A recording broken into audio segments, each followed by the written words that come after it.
Jam menunjukkan pukul 20.45 ketika Andi Pratama berdiri sendirian di balkon kamar suite Hotel Bintang 5 di kawasan Sudirman, Jakarta. Angin malam yang hangat membawa bau asap kendaraan dan aroma makanan malam dari jalanan di bawah sana, tapi pikirannya jauh dari pesta pernikahan yang sudah disiapkan besok pagi. Jas pengantin hitamnya tergantung rapi di dalam lemari, sepatu mengkilap sudah disusun, dan cincin kawin emas yang akan melingkar di jari Sinta besok pagi tergeletak di meja samping tempat tidur.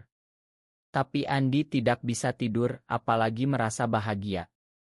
Ketukan pelan di pintu membuatnya tersentak. Saat ia membuka, berdiri di depannya Rea Santoso, sahabat semanya dari Bandung yang sudah 10 tahun tidak bertemu langsung, dengan rambut agak acak-acakan dan mata yang masih sama hangatnya seperti dulu. Andi, aku dengar dari teman lama kamu akan menikah besok. Aku tidak bisa diam saja, kata Rea dengan suara rendah, hampir berbisik. Andi merasa dunia berhenti berputar seketika. Rea, kamu bagaimana kamu tahu alamat ini? Tanya Andi, suaranya bergetar. Rea melangkah masuk tanpa diundang, menutup pintu di belakangnya, dan ruangan mewah itu tiba-tiba terasa sempit. Mereka duduk di sofa kulit hitam, cahaya lampu kota menyinari wajah mereka yang sama-sama tampan, Andi dengan rahang tegas dan kulit sawo matang. Rea dengan senyum lembut dan bahu atletis yang masih terjaga meski sudah bekerja sebagai desainer grafis di Jakarta. Obrolan dimulai pelan, seperti dua teman lama yang bertemu lagi. Rea menceritakan bagaimana ia pindah ke Jakarta setelah lulus SMA, mencoba hidup baru, tapi selalu ingat Andi yang dulu selalu duduk di sampingnya di kelas tilusma di Bandung, berbagi earphone mendengarkan lagu-lagu indie, atau diam-diam kabur ke warung kopi malam hari. Andi tersenyum kecil mengingat itu semua. Tapi senyumnya cepat pudar ketika Rea bertanya langsung, kamu bahagia dengan pernikahan ini, Andi? Benar-benar bahagia. Pertanyaan itu seperti pisau yang menusuk tepat di dada. Andi menunduk, tangannya gemetar memegang gelas air mineral. Ia ingat betul bagaimana orang tuanya, bapak yang pengusaha properti dan ibu yang aktif di pengajian, memilih Sinta sebagai calon istri karena keluarga Sinta punya koneksi bisnis yang kuat. Ini untuk masa depan keluarga, nak, kata bapak dulu. Andi setuju karena takut, karena di Indonesia seperti ini, seorang pria harus menikah dengan perempuan, punya anak, meneruskan nama. Tapi malam ini, dengan Rea duduk begitu dekat, bau parum Rea yang samar-samar masih sama seperti dulu, Andi merasa semua tembok yang ia bangun bertahun-tahun mulai retak. Mereka terus bicara sampai larut. Rea menceritakan bagaimana ia pernah merasa berbeda sejak SMA, bagaimana ia belajar menerima diri di komunitas kecil yang hati-hati di Jakarta, takut diusir keluarga atau kehilangan pekerjaan. Andi mendengarkan dan untuk pertama kalinya dalam hidupnya, ia tidak merasa sendirian. Cahaya lampu kota berkelap-kelip di jendela besar, jam sudah menunjukkan pukul 02.00 dini hari, tapi tidak ada yang ingin tidur. Andi mulai bercerita tentang tahun-tahun kuliah di UI, bagaimana ia pacaran dengan beberapa gadis hanya untuk menutupi apa yang ia rasakan, bagaimana setiap malam ia menangis sendirian di kosan karena merasa bersalah pada Tuhan dan keluarga. Rea hanya diam mendengarkan, tangannya perlahan menyentuh punggung tangan Andi, dan sentuhan itu hangat, tidak memaksa, hanya ada. Malam itu, di kamar hotel yang dingin berac, dua pria yang pernah saling mengenal sejak remaja mulai membuka luka lama yang tidak pernah sembuh. Andi merasa air matanya mengalir tanpa bisa ditahan ketika Rea berkata pelan, aku tidak pernah berhenti memikirkan kamu, Andi. Bahkan saat kamu bilang akan menikah. Rea tidak menuntut jawaban langsung. Ia hanya duduk lebih dekat, bahu mereka bersentuhan, dan Andi merasa aman untuk pertama kalinya dalam bertahun-tahun. Mereka bercerita tentang masa SMA yang lebih detail, bagaimana Rea selalu melindungi Andi dari bully yang mengolok-olok Andi karena terlalu dilembut, bagaimana mereka pernah menghabiskan malam di rumah kosong teman karena banjir di Bandung. Tidur berdampingan di lantai dengan selimut satu, dan Andi ingat betul degup jantungnya saat itu.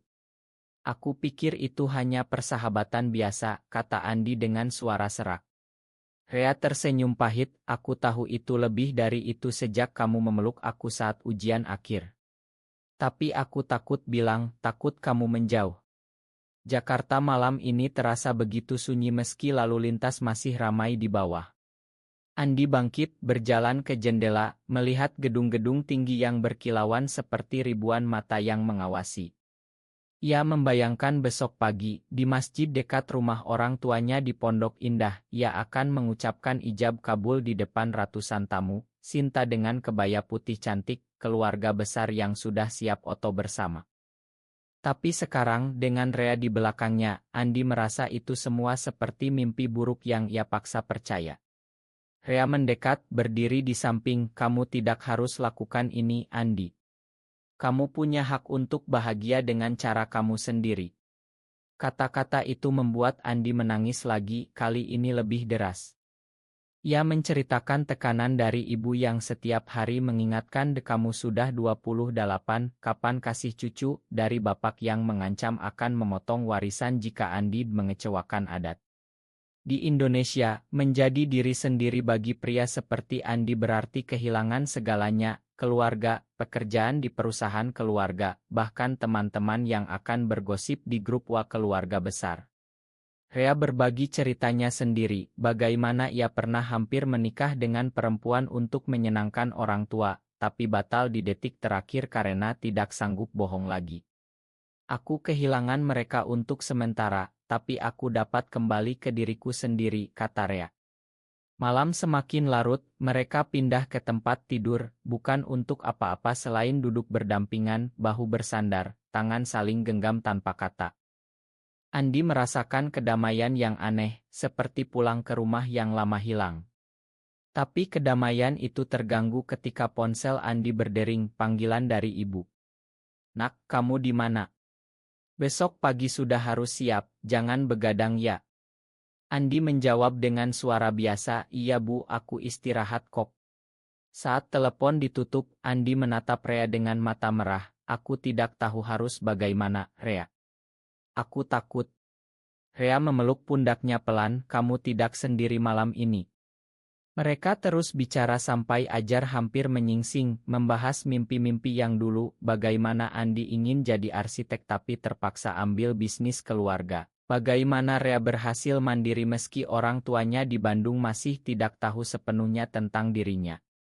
Setiap cerita membuat Andi semakin sadar bahwa pernikahan besok adalah kesalahan besar.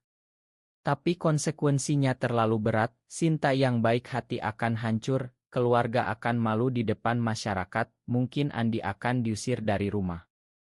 Pukul 04.30 pagi, langit Jakarta mulai terang di ufuk timur. Andi dan Rea masih duduk di balkon, secangkir kopi hitam yang sudah dingin di tangan masing-masing. Rea bercerita tentang perjuangannya menerima diri, bagaimana ia bergabung dengan kelompok dukungan diam-diam di Jakarta Selatan, belajar bahwa mencintai sesama pria bukan dosa yang harus disembunyikan selamanya. Andi mendengarkan dengan hati terbuka, untuk pertama kalinya tidak merasa bersalah saat mendengar kata-kata itu. Di sekolah dulu aku selalu iri sama kamu yang berani beda, kata Andi. Rea tertawa kecil, aku iri sama kamu yang bisa pura-pura normal begitu lama. Tawa itu pecah menjadi keheningan yang nyaman. Andi mulai membuka rahasia terdalam, bagaimana ia pernah mencoba berdoa lebih keras di masjid, puasa lebih panjang, berharap perasaan ini hilang, tapi semakin hari semakin kuat. Aku mencintai Sinta sebagai teman, sebagai adik, tapi bukan sebagai istri. Aku takut menyakitinya besok. Rea mengangguk, dan menyakiti dirimu sendiri seumur hidup lebih sakit lagi. Saat itu telepon dari kakak laki-laki Andi masuk, bro, mobil jemput sudah siap jam 7. Kamu di hotel kan? Jangan lupa mandi dan sholat dulu. Andi menjawab singkat, tapi setelah telepon mati ia ambruk ke pelukan Rea. Air mata mengalir tanpa suara. Mereka berpelukan lama, bukan dengan nafsu, tapi dengan keputusasaan dan harapan yang bercampur. Rea mengusap punggung Andi, kamu punya pilihan, Andi. Sekarang atau tidak sama sekali. Pagi semakin terang, suara azan subuh terdengar samar dari masjid dekat hotel. Andi bangkit, sholat di karpet kecil kamar hotel. Rea menunggu di luar kamar mandi dengan hormat. Setelah sholat, Andi merasa lebih tenang, tapi konflik batin semakin tajam. Ia membayangkan wajah Sinta yang tersenyum saat iting kebaya minggu lalu, ibunya yang bangga memasang undangan, bapaknya yang sudah bayar mahar besar. Tapi di sisi lain, ada Rea yang duduk di depannya sekarang, pria yang membuatnya merasa hidup sepenuhnya. Aku tidak bisa menikah besok, kata Andi tiba-tiba, suaranya mantap untuk pertama kalinya. Rea tersenyum tapi matanya khawatir, kamu yakin? Konsekuensinya besar, Andi. Andi mengangguk, aku sudah bohong terlalu lama. Mereka mulai merencanakan langkah selanjutnya, Andi akan telepon Sinta dulu, lalu keluarga. Tapi sebelum itu, Rea memeluknya lagi, kali ini lebih erat, dan Andi merasa kekuatan baru mengalir. Pagi Jakarta yang sibuk mulai terdengar di bawah, klakson, pedagang kaki lima, tapi di kamar itu, dua pria itu sedang menghadapi pilihan yang akan mengubah segalanya.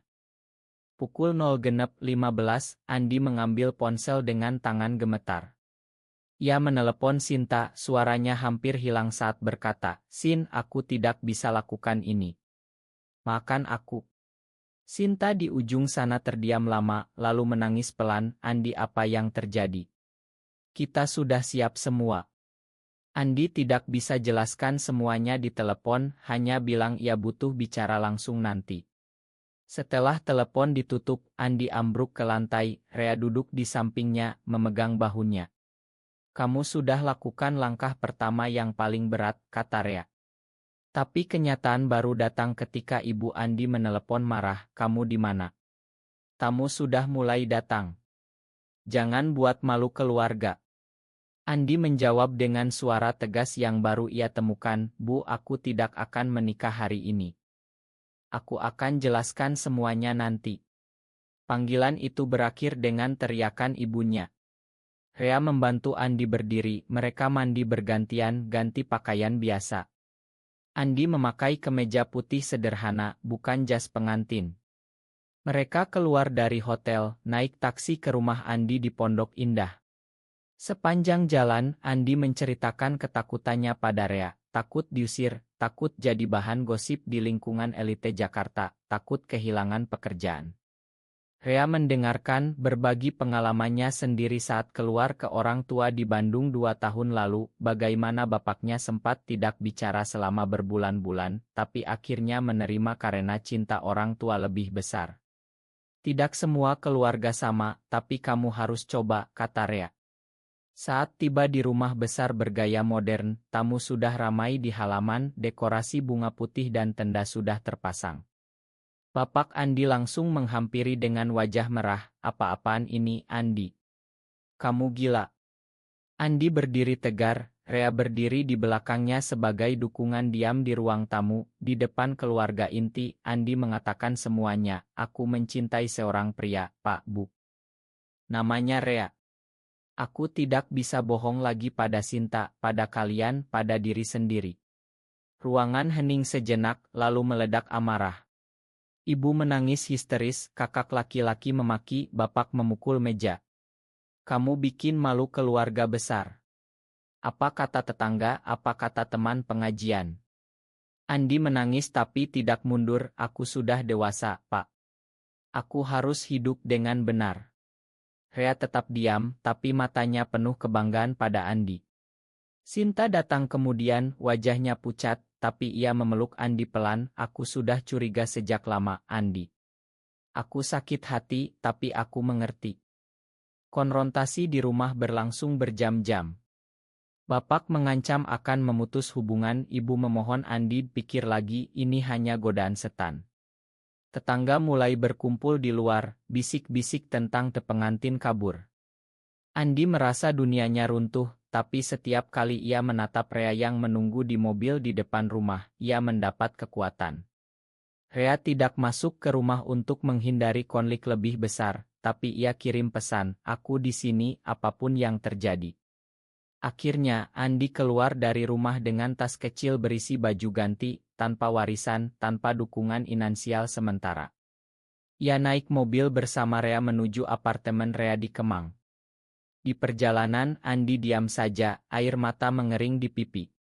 Rea memegang tangannya di persneling, ini baru awal, Andi. Kamu sudah bebas. Di apartemen kecil tapi nyaman Rea, Andi ambruk di sofa, tubuhnya lelah setelah malam tanpa tidur dan pagi penuh drama. Rea memasak mie instan sederhana, mereka makan dalam diam yang nyaman. Andi mulai bicara lagi tentang masa depan, ia akan cari kerja baru, mungkin relance arsitek seperti mimpi lamanya, jauh dari bisnis keluarga. Rea mendukung penuh, kamu bisa tinggal di sini dulu, sampai stabil. Malam harinya, keluarga masih telepon marah, tapi Andi sudah lebih tenang. Ia sholat Isya bersama Rea, meski Rea tidak sholat, ia menghormati.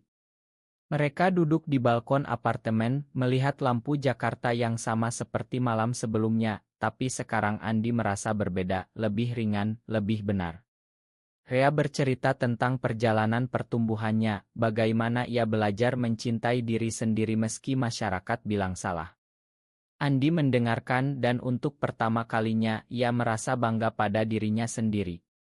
Tapi konflik belum selesai, besok ia harus hadapi Sinta secara langsung, minta maaf yang tulus, dan mungkin menghadapi gosip yang akan menyebar cepat di kalangan sosialita Jakarta. Rea memeluknya dari belakang, kita hadapi bersama. Malam itu mereka tidur di ranjang yang sama, hanya berpelukan, berbagi kehangatan tanpa kata-kata berlebih. Andi bangun tengah malam, menatap wajah Rea yang tidur damai, dan berbisik, terima kasih sudah datang malam itu. 2 minggu kemudian, Andi sudah mulai adaptasi dengan hidup baru. Ia dapat pekerjaan relance desain di perusahaan kecil, tinggal bersama Rea, dan perlahan keluarganya mulai melunak. Ibu menelepon untuk tanya kabar meski masih dingin, bapak belum bicara tapi tidak memblokir nomor. Sinta sudah memakan sepenuhnya, bahkan bertemu Andi untuk bicara panjang, bilang ia pantas bahagia. Masyarakat masih bergosip, beberapa teman lama menghilang, tapi Andi dapat teman baru dari komunitas Rea yang suporti. Suatu sore di taman kota, Andi dan Rea duduk di bangku, tangan saling genggam diam-diam, melihat anak-anak bermain. Andi tersenyum pada Rea, aku tidak menyesal. Aku akhirnya menjadi diri sendiri. Rea mengangguk, dan aku bangga padamu. Perjalanan mereka baru saja dimulai, masih ada tantangan, masih ada hari-hari sulit menghadapi pandangan orang, tapi Andi sudah belajar bahwa cinta sejati dimulai dari menerima diri sendiri, meski harus kehilangan banyak. Keluarga besar perlahan mulai menerima, meski tidak sepenuhnya paham, karena ikatan darah lebih kuat dari apapun. Andi tumbuh menjadi pria yang lebih kuat, lebih empati, dan Rea menjadi pasangan yang sabar, selalu ada di sisinya.